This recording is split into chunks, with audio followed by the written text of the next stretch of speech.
Hello friends, welcome to my YouTube channel. This is SM blogs.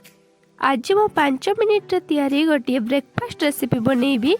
तो video start करने पूर्व जदि आपण मैंने मो चैनल रे नुआ होइतंती तेबे चैनल टी को सब्सक्राइब कर दियंतु। चलंतु वीडियो टी को स्टार्ट करिवा। फ्रेंड्स, मु पेस्ट करिवा पई एठी सुजी और आलू नेछि। एबे मु नेछि कट्टा गाजर, कट्टा बीट, कट्टा अदा, कट्टा प्याज, कट्टा बिलाती, कट्टा कंचा लंका और धनिया पत्र।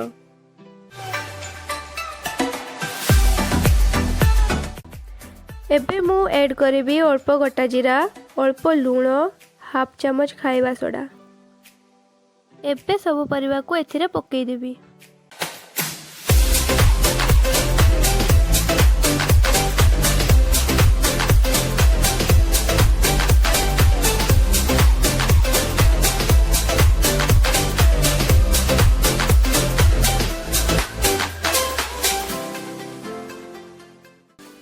एबे एथिरे चीनी अल्प ऐड करिबी।